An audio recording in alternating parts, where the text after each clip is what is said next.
Olá pessoal, bom dia. Bom, dando continuidade ao vídeo que eu estou fazendo, que esse daqui já é o vídeo número 3, e o título do vídeo é o seguinte: Valdo Vieira, uma crítica. Então veja, eu estou fazendo uma crítica aqui ao professor Valdo Vieira, tá certo? Que é o propositor da conscienciologia. Então eu estou dando continuidade, porque como eu disse, os vídeos eu vou ter que segmentar em vários vídeos, né? Que os vídeos são de curta duração, tá certo? Então olha, no vídeo anterior eu falei que existem sites, né? Mas não é, na verdade eu vi blog, são grupos no Facebook, né? De pessoas que entendem o assunto, né? Tá certo? E também fazem debates e críticas, né? São grupos fechados, né? Eu faço parte, fui convidado para fazer parte de um e já observei lá e tal, né? Então, olha, tem muitas pessoas, agora depois que o professor Valdo Vieira desencarnou, dessomou, né? Que está analisando. Eu pensei que fosse só eu que enxergasse certas coisas, mas muitas pessoas que estão aí no meio espiritualista sempre observaram as ideias dele, tá certo? Muitas das quais estavam erradas, né? Tá certo? Tá certo? Outras pessoas, né, que entendem o assunto estavam vendo que o posicionamento dele era discordante ou era errado perante outras pessoas, né? Tá certo? Então, eu vi que outras pessoas também pensam semelhante a mim, né? Tá certo? Discordam, né? De muitos posicionamentos que ele tinha. Tá certo? Então, olha, veja bem, olha, então dando prosseguimento ao que eu já vinha dizendo, né? Que a crítica que eu venho fazendo ela é extensa, né? Tá certo? Então, olha, outro erro dele era o de fazer críticas ácidas a tudo que existe. Pessoas, instituições, etc. Mas sem ponderação, de maneira irrefletida, como se estivesse dando tiros para todos os lados. Então veja bem, ele parecia que estava dando tiro para todos os lados, tá certo? Eu particularmente acho assim errado, né? A gente fazer da maneira como ele fazia, da maneira assim refletida, como se estivesse dando tiro para todos os lados. Tá certo? A impressão que tinha, depois eu vou chegar nesse ponto aqui, é que a conscienciologia tem solução para tudo. Nós não devemos pensar dessa maneira, né? Tá certo? Mas o Valdo, se bem, isso daí era um posicionamento dele. Agora veja bem, ele com aquela capacidade quase hipnótica dele, ele terminava hipnotizando os seguidores deles, né? E muita gente entrou nessa, começou a pensar como ele também. Tá certo? Tá? Que religião era isso, que não sei o que era isso, que fulano era aquilo e tal, né? Ele falava, ele saía dando tiro para todos os lados, né? E eu sempre achei aquilo tudo muito errado, né? E a gente leva tempo assim para poder ir realmente refletindo melhor e tudo mais e tal, né? Tá certo? Então, olha, essa terapia de choque para fazer as pessoas acordarem gera mágoas e ressentimentos.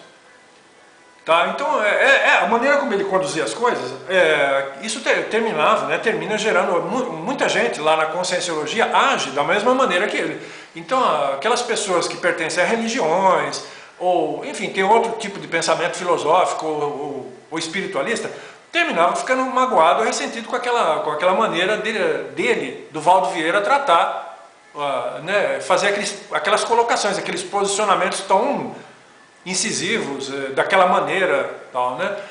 Tá certo? Então, está certo em certo sentido, mas deveria ter, assim, a maneira de ser colocada, as palavras a serem usadas deveriam, né, ser de uma maneira um pouco mais branda, tá certo? Então, é uma terapia de choque, né? Tá? Para fazer aquelas pessoas acordarem, uma sacudida assim, então, mas aquilo ali termina gerando mágoas, ressentimentos, né?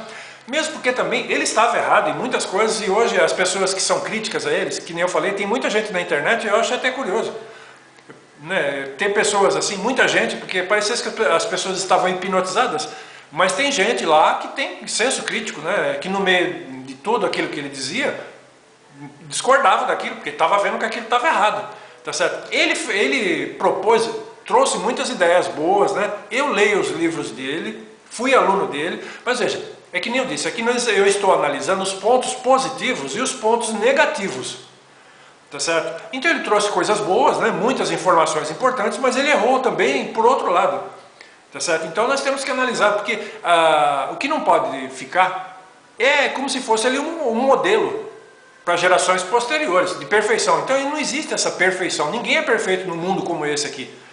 Tá certo? Então ele não é nenhum modelo de perfeição. E também a conscienciologia, ela não tem solução para tudo. Era o que dava a impressão quando ele estava lá assim vivo e tal, né? Tá certo? Então a conscienciologia, ela não tem solução para tudo. Tá certo? Então olha, tudo que está aí tem sua razão de ser, tem o seu lado positivo, porque é assim, tudo religião, tudo que está aí tem um lado positivo e um lado negativo. Agora tem algumas situações que tem mais coisas positivas do que negativas. É isso que a gente pretende chegar. Num dado momento da evolução, eu acredito que todos vão apresentar mais coisas positivas, né, do que coisas negativas. Tá certo? Mas a conscienciologia, e o Valdo também, ele não era um modelo de perfeição. Era o que muita gente queria, ficar com essa questão de idolatria. A gente não pode ter isso daí, porque ele tinha eu convivi com ele, né? Tá certo? E muitas outras pessoas estavam vendo aquelas colocações que ele fazia, que eram situações completamente absurdas, certas coisas, né? Tá certo? E o pessoal lá, eu até dou risada, porque eu sou bem-humorado, né? E vejo que muita gente lá é bem-humorado. O pessoal faz cada colocação que a gente morre de dar risada, tá certo? Das coisas que ele falava, que não tinha nada a ver, assim, algumas coisas não tinha nada a ver. Então, olha, é que nem eu falei, assim, nas críticas que eram feitas, que ele fez durante muitos anos, e mesmo lá nas tertúlias, né, parecia que o povo saía dando tiro para todo lado, tá certo? Religião não prestava, fulano não prestava, fulano não sei o que lá, então ele fazia críticas, ele saía dando tiro para todo lado, que nada prestava, tá certo? Obviamente alguma coisa ele aproveitava no meio daquele tiroteio dele lá, né? Tá? Então veja, sempre que a gente sai dando tiro para todo lado, um tiro pode acertar no pé da gente, no próprio pé da gente. Então a gente tem que tomar cuidado ao fazer certas críticas assim, né? Tal. Às vezes a gente comete erros, enganos, o que é natural, mas a gente fazer isso intencionalmente, que nele ele fazia isso, essas críticas intencionais, dando tiro para todo lado. Religião nada presta, nada. Veja, tá? Então tudo tem o seu lado bom e também tem o seu lado ruim, tá? Porque nós somos seres humanos. Não existe nenhum modelo de perfeição aqui na Terra, tá? O que muita gente estava querendo fazer com que ele fosse um modelo de perfeição, que não tem absolutamente nada a ver. Tá? Ele era um cara cheio de defeitos. Tá? Então, ao fazer suas críticas durante as tertúlias lá no CAEC, o Valdo frequentemente usava a seguinte expressão: aqui é soco na cara e fratura exposta, demonstrando bem o tom das críticas que eram feitas naquele lugar. Então veja bem, ele falava sempre que isso daqui, os vídeos estão na internet, a não ser que retiraram os vídeos, lá nas tertúlias. Ó, aqui é soco na cara e fratura exposta. Então você tira bem o tom das críticas que eram feitas lá. Tá? Era aquela terapia de choque. Então veja bem, olha, isso está online, todo mundo, o mundo inteiro está vendo. Quando você coloca um vídeo na internet, o mundo inteiro vê. Tá? Então a gente, tem gente que gosta de criticar, mas não gosta de ser criticada. Então, olha, uma boa crítica deve vir acompanhada de sugestões. Mas ele saía metendo pau em todo mundo, né, dando tiro para todo lado, mas ele não apresentava, a solução dele era a conscienciologia. Parecia que tinha solução para tudo. Tá? Então, olha, eu sempre recomendo o seguinte: ao fazer críticas, elas devem ser bem fundamentadas, isentas de tendenciosidades e prudentes. Tá? Então a gente tem que procurar ser imparcial na medida do possível, né? Tá? Então, tirando disso, não é uma crítica. Se a gente não for imparcial, né, ficar puxando a sardinha para a nossa brasa, então a crítica ela não é imparcial, ela é tendenciosa. Tá? Então a boa crítica é essa daí, ela tem que vir acompanhada de sugestões e tem que ser isenta. Assim, tem que ser uma crítica imparcial. Tá? Então eu vou encerrar esse vídeo e vou fazer o próximo segmento. Bom dia!